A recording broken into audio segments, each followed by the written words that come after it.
कि विकास दुबे इतना बड़ा सरगना है कि थाना सिरेंडर है, एसपी सिरेंडर है, डीआईजी सिरेंडर है, क्या मुख्यमंत्री भी सिरेंडर है उसके सामने?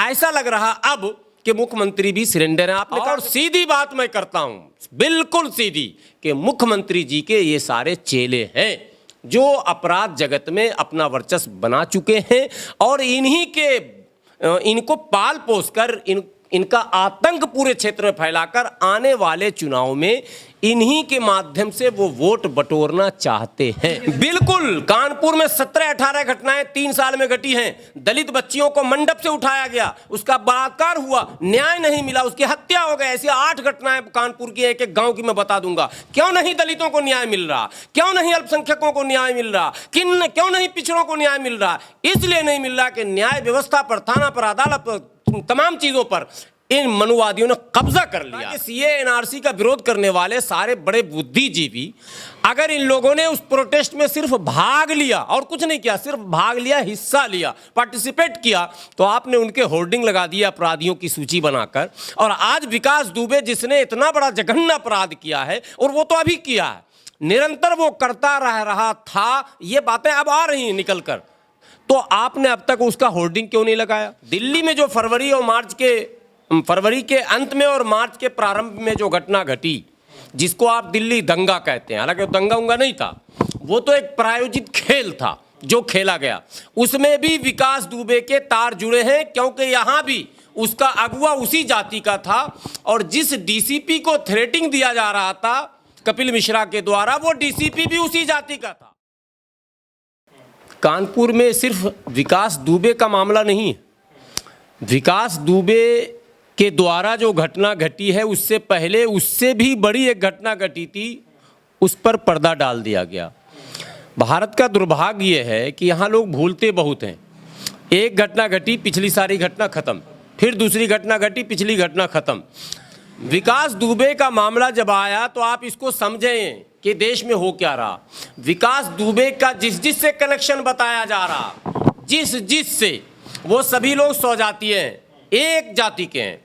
और विकास दुबे ही नहीं, आप दिल्ली तक आ जाएं, दिल्ली में जो फरवरी के अंत में और मार्च के प्रारंभ में जो घटना घटी, जिसको आप दिल्ली दंगा कहते हैं, हालांकि दंगा उंगा नहीं था, वो तो एक प्रायोजित खेल था जो खेला गया। उसमें भी विकास दुबे के तार जुड़े हैं, क्योंकि यहां भी उसका अगुवा उसी जाति का था और जिस डीसीपी को थ्रेटिंग दिया जा रहा था कपिल मिश्रा के द्वारा, वो डीसीपी भी उसी जाति का था। और आज जिस डीआईजी से संबंध बताए जा रहे हैं, जो एसटीएफ के डीआईजी तिवारी जी का नाम आ चुका है प्रकाश में, आप लोगों को पता है, पत्रकार बंधुओं को, वो संबंध जो विकास दुबे से बताए जा रहे हैं तिवारी जी के, तो वो दोनों एक ही जाति के हैं। तो पूरा का पूरा खेल जो हो रहा है, घोटाले से लेकर और अपराध तक, पूरा का पूरा मामला एक विशेष जाति के चंगुल में अभी चल रहा देश। कोई न्याय नहीं, कोई न्यायपालिका की भूमिका नहीं। कहीं थाने में आप जाएं एफआईआर कराने, अगर आप अमुक जाति और अमुक धर्म के हैं तो आपको किनारे बैठा दिया जाएगा, और यदि आप अमुक जाति के हैं तो आपको ससम्मान आपके सारी बातों को सुना भी जाएगा और जरूरत से ज़्यादा, आवश्यकता से अधिक आपकी मदद की जाएगी। ये खेल हो रहा पूरे भारत में। उत्तर प्रदेश में जब ये कहा गया मुख्यमंत्री जी के द्वारा कि जितने अपराधी हैं वो सीमा से बाहर हो जाएं, क्योंकि अब योगी जी आ गए, ये योगी जी के शब्द थे शपथ ग्रहण के बाद, कि अब अपराधियों की खैर नहीं।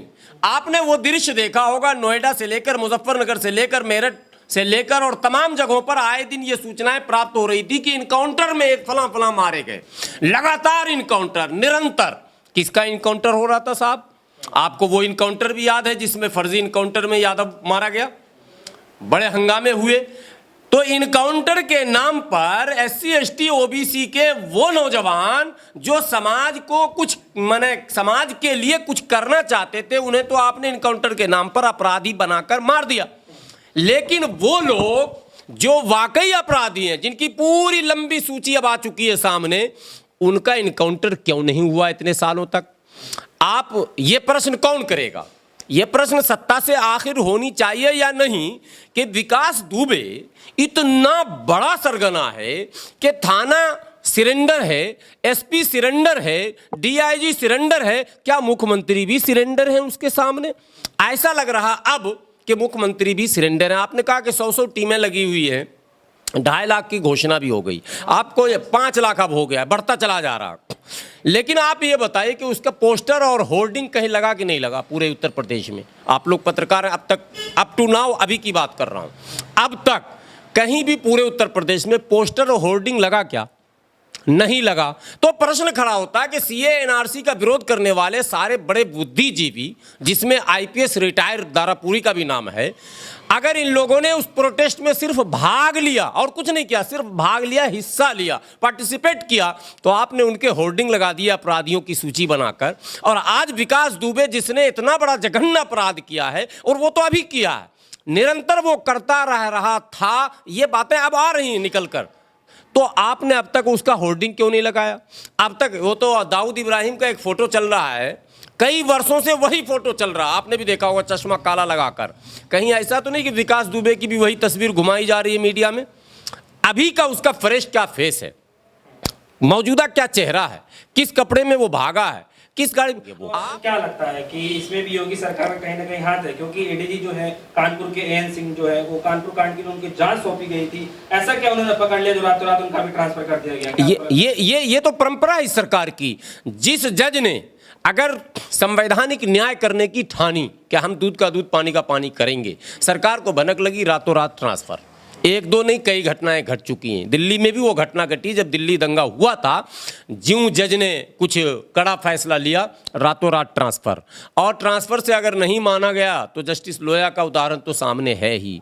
अब बड़े वरीय पदाधिकारियों की यह हालत है कि अगर उसे जांच सौंपा जाता है और वो निष्पक्ष होकर जांच करना चाहते हैं, और कुछ सुराग जब मिल जाता है, कुलू मिल जाता है, और बहुत जल्द वो वहां तक पहुंचना चाहते हैं, तो उसका ट्रांसफर हो जाता। देखिए, चाहे वो कानपुर बालिका कांड हो, चाहे विकास दुबे कांड हो, सत्ता का संरक्षण प्राप्त है। और सीधी बात मैं करता हूं, बिल्कुल सीधी, कि मुख्यमंत्री जी के ये सारे चेले हैं जो अपराध जगत में अपना वर्चस्व बना चुके हैं, और इनको पाल पोस कर इनका आतंक पूरे क्षेत्र में फैलाकर आने वाले चुनाव में इन्हीं के माध्यम से वो वोट बटोरना चाहते हैं। चूंकि पिछले चुनाव में उन्होंने धार्मिक उन्माद फैलाकर वोट लिया था, उनको भी पता है कि धर्म और जाति का अफीम बहुत देर तक नहीं टिकेगा, तो अब हमें जो है कुछ दूसरा रास्ता अपनाना है। तो ये भी उस रास्ते पर चल रहे हैं। कुछ राजनेताओं का इतिहास रहा कि 2-4 अपराधियों को पाला और उसके बल पर वोट बटोरा। आप किस मुख्यमंत्री का चेला उनको बताना चाह रहे हैं? हर सरकार में उन्होंने गुंडागर्दी। मैं बता रहा हूं, यही तो कला है। अभी कटघरे में बसपा भी है, लेकिन बसपा के कौन नेता थे वो भी आपके सामने है, ब्रजेश पाठक, सतीश चंद्र मिश्रा। मैंने पहले कह दिया कि एक जाति विशेष का भी मामला है। बसपा में भी उन्हीं नेताओं से उनके संपर्क और तार जुड़ रहे हैं जो उस जाति के हैं, सपा में भी उन्हीं नेताओं से तार जुड़ रहे हैं जो उस जाति के हैं। तो क्या आप कानपुर कांड को अब जातिवाद तरीके से? बिल्कुल। कानपुर में 17-18 घटनाएं 3 साल में घटी हैं। दलित बच्चियों को मंडप से उठाया गया, उसका बलात्कार हुआ, न्याय नहीं मिला, उसकी हत्या हो गई। ऐसी 8 घटनाएं कानपुर की, एक एक गांव की मैं बता दूंगा। क्यों नहीं दलितों को न्याय मिल रहा? क्यों नहीं अल्पसंख्यकों को न्याय मिल रहा? क्यों नहीं पिछड़ों को न्याय मिल रहा? इसलिए नहीं मिल रहा कि न्याय व्यवस्था पर, थाना पर, अदालत पर, तमाम चीजों पर इन मनुवादियों ने कब्जा कर लिया। और ये जैसे चाहते हैं नकेल वैसे ही घुमाते हैं। जब आईजी और डीआईजी को घुमा रहे हैं साहब, तो न्याय कहां से आप मांगने जाएंगे? पहली सीढ़ी जो है वो थाना होता। थाना का तो आपको पूरा राज, चौबेपुर थाना के एसओ का भी तो आ गया बयान। एक तो बेचारा शहीद हुआ और जो बचा उसने अपना बयान दिया कि ऐसे मामला था। पुलिस मुखबिरी कर रही है साहब, पुलिस मुखबिरी कर रही कि तुम्हारे यहां आज दबिश पड़ेगी। ये क्या मतलब होता? तो कहीं ना कहीं पिछली सरकार की भी गलतियां रही है, क्योंकि योगी सर जो बीजेपी की गवर्नमेंट है उत्तर प्रदेश में काफी सालों बाद आई है, उसमें ये बहुत अपना प्रचंड मतलब गुंडागर्दी फैला चुके थे। तो आप यूपी गवर्नमेंट को ही क्यों, मतलब मोदी गवर्नमेंट को ही क्यों? इसलिए देखिए, पिछली सरकार भी कटघरे में है। ये सब पैदा ही राजनेताओं के द्वारा किए जाते हैं, और बिहार में भी है ये। उत्तर प्रदेश बिहार में कुछ ज्यादा ही है। लेकिन वर्तमान समय में योगी आदित्यनाथ जी ने कहा था कि अपराधी उत्तर प्रदेश छोड़ दें, अपराध मुक्त प्रदेश होगा, सबको न्याय मिलेगा। उनका ये नारा था कि अपराध मुक्त उत्तर प्रदेश करेंगे, और उन्होंने पश्चिम उत्तर प्रदेश में अभियान चलाया इनकाउंटर का, और लगातार इनकाउंटर हुए, उसमें ज़्यादा से ज़्यादा अपराधी मारे गए और कुछ एक अपराधी जो बचे वो घायल हुए और जेल की सलाखों में। लेकिन उसके बाद जो फिर यू टर्न हुआ है, उसके बाद जो धार्मिक उन्माद और जातीय उन्माद फैलाना शुरू किया गया है, उसमें कहीं ना कहीं एक जाति विशेष के लोगों को बचाने का जो प्रयास शुरू हुआ है और उनके वर्चस्व को बढ़ाने का जो प्रयास शुरू हुआ है, और जो SC ST OBC और माइनॉरिटी को भयभीत करने का प्रयास शुरू हुआ है, हम इसका विरोध कर रहे हैं। और हम सरकार से कहना चाहते हैं कि आप सत्ता में हैं तो आपका कर्तव्य बनता है, नैतिक कर्तव्य बनता है कि आप दूध का दूध और पानी का पानी करें। अपराधी चाहे किसी जाति धर्म का हो, चाहे वो किसी भी संस्कृति को मानता हो, अपराधी केवल अपराधी है, वो और कुछ नहीं है। लेकिन उत्तर प्रदेश में दुर्भाग्य से अपराधी को अपराधी न कहते हुए उसे किसी जाति विशेष का कह दिया जाता है। ये दुर्भाग्यपूर्ण है। और जहां कहीं भी राजनेताओं द्वारा ऐसे शब्दों का प्रयोग होगा, वहां अपराध कभी समाप्त नहीं होगा, बल्कि अपराध में यह होगा कि एक मिटेगा, दूसरा उससे बड़ा उभर कर आएगा। विकास दुबे, आप सरकार से क्या मांग करते हैं कि जब विकास दुबे पकड़ा जाए तो उनका एनकाउंटर कर दिया जाए या कोर्ट में सरेंडर किया जाए? विकास दुबे के पास AK-47 कहां से आया? विकास दुबे के पास आधुनिक शस्त्र कहां से आया? विकास दुबे का साम्राज्य इतने दिनों तक कैसे बढ़ता फलता फूलता गया? कई प्रश्न हैं। इसकी उच्च स्तरीय जांच हो। और विकास दुबे, देखिए हम संविधानवादी हैं, हम इनकाउंटर के पक्षधर नहीं हैं, सीधी सी बात। आपके व्यूअर क्या समझेंगे, लोग क्या प्रतिक्रिया देंगे, नहीं। संवैधानिक व्यवस्थाओं के अनुसार, अब जैसे उनके घर को आपने ढा दिया, यह असंवैधानिक काम है। आप इतने दिनों से सोए हुए थे, आपने घर ढा दिया, तो ये क्या हो गया भाई?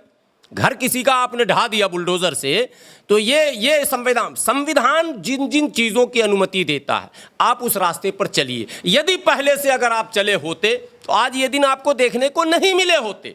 ये दिन ही इसलिए देखने को मिले हैं कि आपने भारतीय संविधान पर आस्था न रखते हुए आपने अपने साम्राज्य को बढ़ाने के लिए साम दाम दंड भेद का रास्ता अपना लिया।